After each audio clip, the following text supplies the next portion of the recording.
water isn't just used for logistics, right? Water is also vital for life.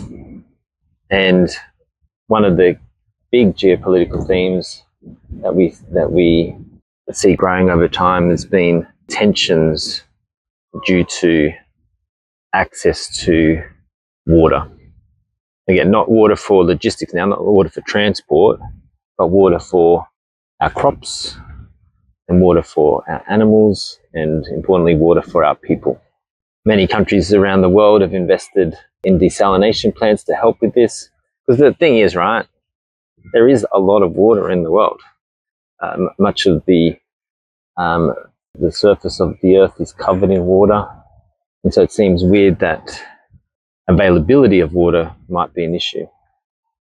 Obviously, if you've got a settlement that is in the middle of a desert, then yes, you're going to have natural scarcity of water. But most places where civilizations have risen up, they've done so because of water sources. One of the key things that explorers looked for when they were moving around the world looking to settle in different places was not just deep water ports that pull their ships up to, but also for freshwater streams. Now, the economic problem is, how do we efficiently allocate scarce resources? And to the extent that water can be scarce, that's when economics start to become a thing. And also that's when geopolitics can become a thing as well. Over this past decade or so, we've seen some big situations involving access to water, whether it be countries looking to build dams upstream, such as in Ethiopia, affecting downstream countries like Sudan and Egypt in particular, whether it be dams on the Tibetan Plateau affecting downstream countries like India and Bangladesh. We've seen how these projects have become quite a geopolitical issue. Water is, in that regards, also an energy issue. The reason why China's building those dams, Ethiopia is building those dams, is because we can harness that energy. Yeah, we've known how to harness kinetic energy and or is it potential energy in rivers for a long time, and it can be quite an efficient way for us to create electricity.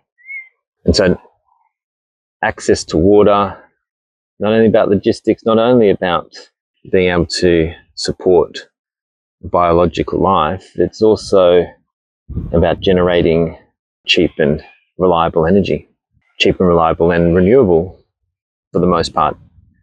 Now, my brother-in-law, he works in irrigation, and over the years in our discussions about water, one of the big themes that he's seen in trying to help farmers get access to water in particular has been the commodification of water, in particular the opening of water markets around the world. That is, trading of water rights.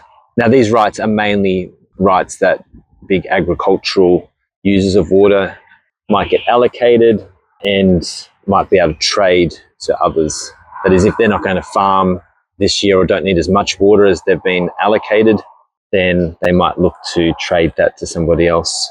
Now, there's been plenty of complaints in this regards, plenty of issues. There's major sensitivities around water. Firstly, it's a necessity for life, necessity for crops in particular, but it's also, yes, it can be used for logistics, can be used for energy. But the question is there risks of opening up water markets in such a way? Often when we get traders involved, by the way, there is arguments that it makes the market more efficient, that it's an efficient way of being able to get water to where it's needed the most, or where it's going to be the most productive. Because often those that pay more for it, or can pay more, often will have more productive crops.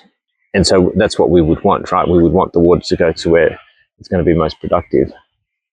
But a lot of people see water as a social good. That is, we don't We don't want it to be an economic good. We want it to be allocated based on not where it's going to be most productively used, let's say, to produce the most economic benefits, but where it's going to create the most social utility. Whether that means ensuring that those that have been farming the land for generations can continue to do so, or whether it means making sure we have enough clean and fresh water so that our citizens have ready access to water. Whatever we mean by water being a social good, there is that argument.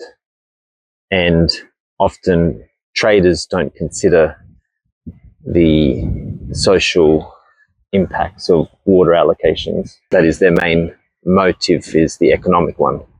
But yes, we've seen in different countries around the world water infrastructure being privatized, and we've seen also a lot of governments looking to secure water desalination through negotiations with upstream countries, for example.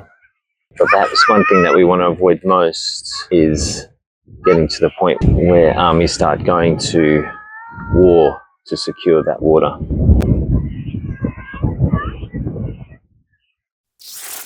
Now, eagle-eyed viewers may have spotted some familiar landmarks in this video, so to play the Where is Dr. Dan game, head over to my Substack to be the first to log your location guess. See you next time.